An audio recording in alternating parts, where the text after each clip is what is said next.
Come on in, if you can hear, come on in. Is everybody out there? I see a bunch of people. That's all right, it's pretty crowded here. We got some room in the back corner. I promise I'm very loud. I had 3 daughters. I did, maybe that's how I got the gray hair. At least I have hair, that's right. By the way, it was like $10 for the stage, so. Hey guys, could y'all slide this way so some of our folks out there can get in, please? But you need to do slide a little bit. Yeah, people want to scooch a little bit to your military left. That would be fantastic. That would be my right. That'd be great so some more people can come in. We didn't really expect a crowd like this, so I apologize for that. That's right. We need some blunt force trauma. Blunt force trauma is what we need. That is what we need. Well, not here right now. That would be really bad to have a strum right now. Everybody coming in. Are we good, Zach? Hey, how's everybody doing today? I got to tell you, I'm so thankful that you would come out during this weather. Sorry that, do I need to go up one more? Oh, hi everybody. Look at that. Yeah, I've been on this a lot. We get on this ladder a lot looking at MASH, let me tell you. So we got some MASH cookers back there. But I do appreciate you coming out in this weather. I actually had a speech prepared. You know, the heck with that. And I'm not doing that because that's I guess a politician thing to do to say, oh, I have a speech, but I'm just going to go off the cuff. I'm awful with speeches, so I'm just going to talk to you guys. Again, thanks for coming out in this weather. Welcome to Silverback Distillery. This is ours. We own this. This is our small business here. This is my wife, Christine, right here to my left.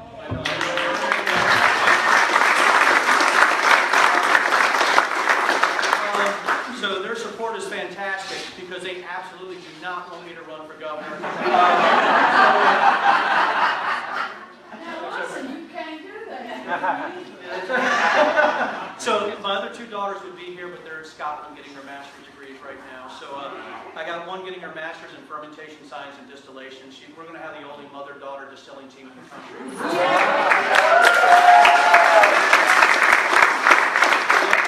My other daughter is getting her master's in film directing. She's the one who did the award-winning documentary Won't Pipe Down, which is about eminent domain rights in Virginia. So I'm really proud of her, and we were part of the storyline for that. So she's in Scotland also. So I do wish they were here, but they're with me in spirit. And like my daughter, Lily, who is a JMU smart person, getting a technical degree. By the way, I guess when you run for politics, you're not supposed to have a technical degree, so I don't. So there you go. So thank you very much. Vote for Denver. But she's very, very bright, and I'm so thankful that Lily's here today. I do. So if I get emotional, a lot of it's because we've been in a war for about 3 years here at Silverback. It really started with us. We got a knock at the door from Dominion saying they were going to run a pipeline through our distillery area here, the 50 acres, that we have here. It was a 42-inch pipeline. They were going to use eminent domain. They were going to condemn our property. Now you got to remember that was after we had built the distillery. That was after we had built our house on the property here. And to let you guys know, this is our dream property. This is everything we work for. I was Air Force enlisted. Started in 1992. In 1996, me and 6 other people got selected to pick any school in the country, and they would send us to that school. I picked the University of Virginia because that's where I'm from. So I went to the University of Virginia. The reason I picked that is my dad was an electrician there. So I thought it would be fantastic that to be the first person to go to college, to go somewhere where family worked. So I went to UVA, got through there. I did okay. I graduated with distinction from UVA. I was #1 in our OTC class, so they said I was allowed to be an Air Force intelligence officer. So, right. Now, Air Force intelligence is not an oxymoron. So it's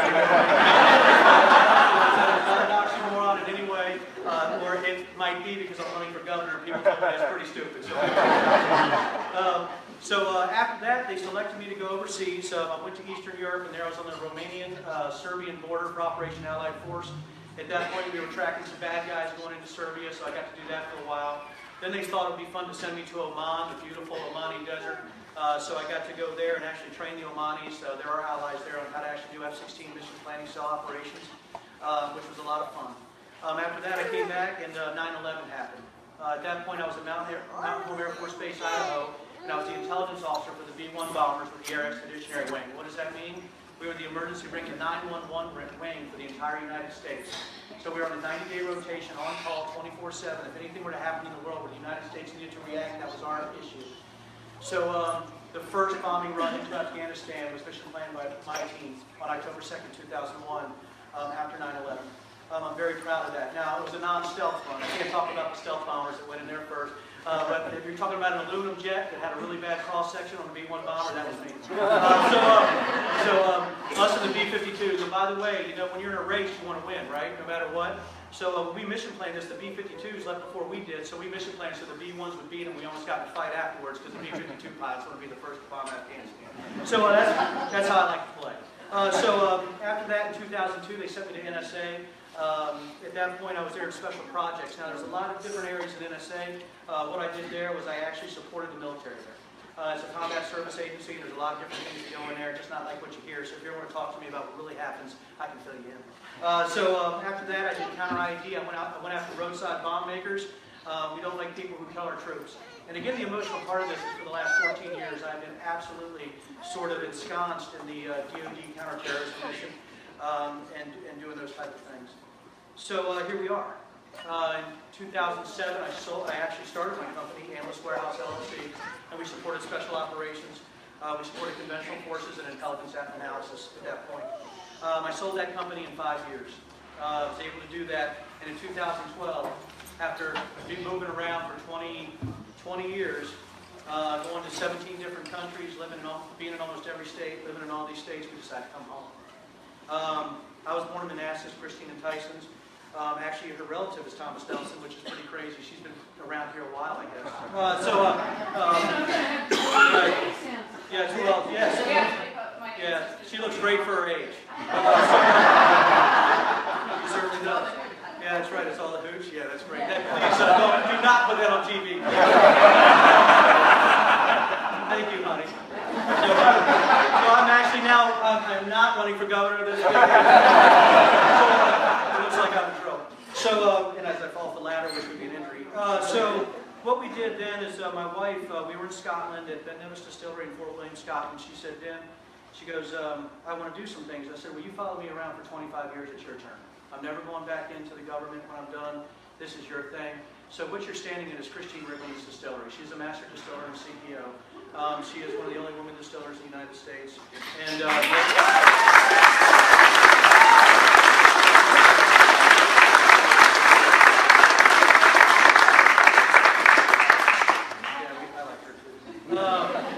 not in a weird way. So I think you're going to get used to me not talking like a politician. I am not one, so I am not a politician. Fine job. Thank you. That's right. I've already used some words I think that people are not real happy about. You know, blunt force trauma. The fact that we got to drag the lobbyists and the corporate donors out of the sunlight, into the sunlight like vampires. I think it's time for us to do something a little different.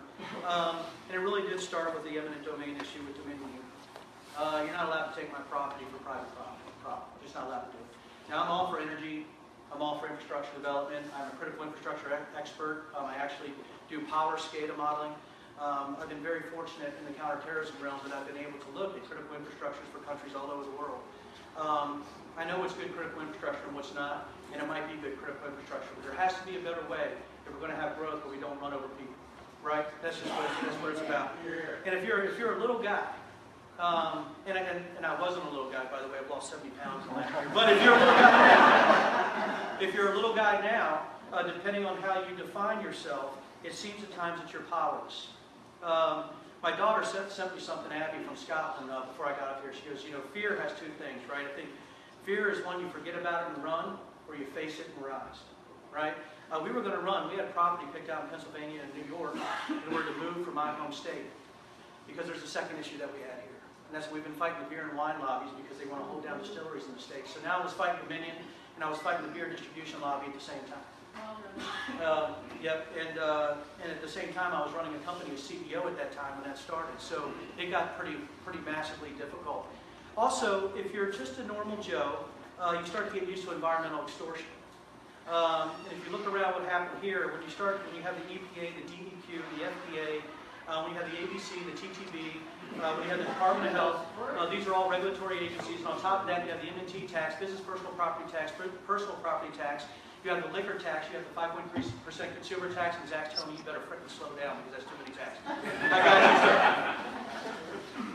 That's what's happening. And at some point, I think somebody who listens to Virginians rather than the other way around might be the way to go. I'm not a politician. I'm not here for a promotion. My goodness, I'm not here for a job. And I'm not here for fame. There's a reason you pick intelligence is to sort of not be in it for fame. Right? You're not going to get a whole lot of people saying, oh, he did a great job on the analysis network report that he did. Yeah. Yeah. I think I got a lot more positive energy from whiskey making than I have. So, you talk about targeting. I did a lot of targeting in my military career. I think it's time for asymmetric, non-kinetic targeting. What does that mean? I think it's time for people that aren't politicians to target the people who are.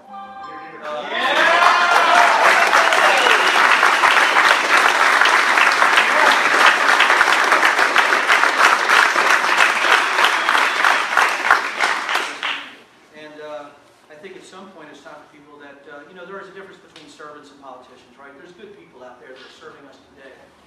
This is a heck of a sacrifice. The fact that this many people are here, if that doesn't put a normal guy in tears, it's daggone close to us, because I did not expect this. I was hoping for a dozen people, then we were actually going to CGI it afterward and add it. So that's what we're going to do.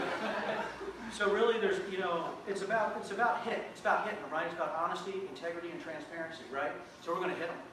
We're going to hit them, and that's what I want to do. So are we going to go into policy stuff? We're going to go into taxation. We're going to go into the point that we need to copy some things that people did well, like the North Carolina tax policy and the restructuring of income taxes. Are we going to look at what we can do with all the fees? If there's entrepreneurs in here, and you've been hit with fees, right? You've been hit with fees that are $2,700 that you have to pay to do a $5,000 site plan. Then you got to pay that fee for a fee to actually do the site plan. You got an issue. You got an issue, and I think that is actually throughout all of government, because most people who look at politics as a career field don't frapping understand that they don't know what's going on down at the grunt level, entrepreneurial, job-making part of Virginia, for goodness sakes, and that's what we get in. So I think I'm going to be done here in a minute. I think we've had enough. It's cold in here. It's getting warmer though. There's a lot of bodies in here. So I'd also like to, any morning, so you know improper touching, there's a lot of people in here. So what's that? I'm going to try to speed up November, but I need to get through June 1st. So here's my issue. I've never in my life, I am blunt, I've never in my life asked for money without a return on investment. If I was going to start a company, if I was going to send my kids to school, if I was going to get a loan, it's because there's an ROI attached to that, whether it's financial or personal. There is no ROI for you explicitly if I'm to win or if I'm to run. You could waste your money. But there's an implicit ROI, a return on investment, if you could donate to me. That implicit ROI is going to have somebody tell us the truth. That implicit ROI is going to have somebody who's going to fight. And that implicit ROI also is that I have a learning curve that's straight up. You got to remember sometimes I'm going to say things that probably shouldn't be on the news. So I just want all you to know that. Or, you know what I'm saying. And,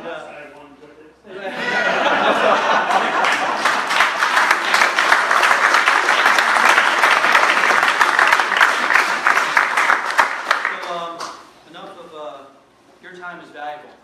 So the last thing I want to say, there are no little people. There are no average Americans. What we have, when I look around, everybody is an exemplary American or Virginian that's supposed to do something with their life. And there's no reason that we should have people that constantly have your hands in your pockets because they're behind closed doors having some arbitrary meeting about how they reach in and take that from you. And we've been through it for 3 years. So if you think that these words are practiced, these words are thought every night when I lay in bed, look at the ceiling, and wonder how am I going to symbolically dismember some of the things that have happened to us. And I have to say a lot of things like symbolically and non-kinetic, because I don't want anybody to think I'm actually targeting them because I've been very successful against terrorism. So,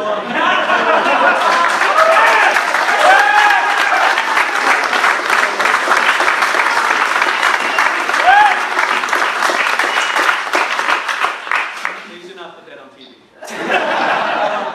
So anyhow, I thank you guys for coming. I'm Riggleman. I'm running for governor. Donate. I love all of you. Oh, yes, sir. I got 2 things. One, who do we make checks out to, Denver? I would say Denver for governor. That would be correct, right? I am running for governor, right? Right. Yeah, Denver for governor. Are you Denver? I am Denver. I don't have a name tag. I'm Denver, by the way. I'm not the first speech. And second thing, if you have not signed up to petition, we need you to sign it so Denver gets on the ballot. We need 10,000 signatures across the state. It is not an easy task. We need every single signature. And that, point two, somebody grabbed a whole bunch of petitions that we had signed. So if you grab petition forms to give them to somebody else, make sure that they are blank. There's like 30 petitions missing right now. Yes, we want so those. double check that you got those. But anyway, I'll Is let there you. somebody evil here that's taking? Where's the Gillespie plans? Well, no, I'm kidding. hey, yeah, nobody's evil yet, right? Well, everybody, you've got to drink this vodka.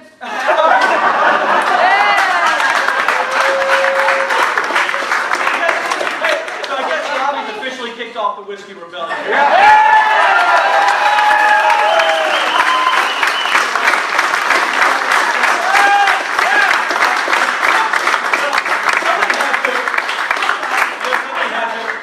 By the way, thank you again for coming out here.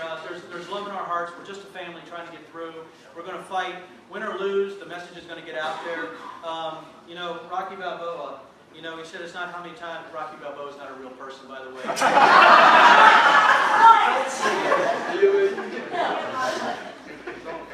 You know, he says it's not how many times you hit somebody, it's how many times you get hit. You stand up and you keep going, right? Everybody here, my guess is has been hit sometime in their life. I'm shaking. I'm not shaking because I'm afraid to talk in front of people. I'm shaking because of the responsibility of being a non-politician running into a race. And I want you guys to know that I believe I'm doing it for the right reasons. If there's ever a time I'm not, or I say something that sounds vaguely political, anybody can email me or actually send a meme of me just hammering the heck out of my skull parts. Okay? All right? So again, I don't know how to end a speech with a rousing, oh my goodness, here we go, off into the fight. But again, it is only the people who believe in me that allows me to do the things that I think are right for the Commonwealth. So again, I'm Denver. I run for governor, and thank you very much.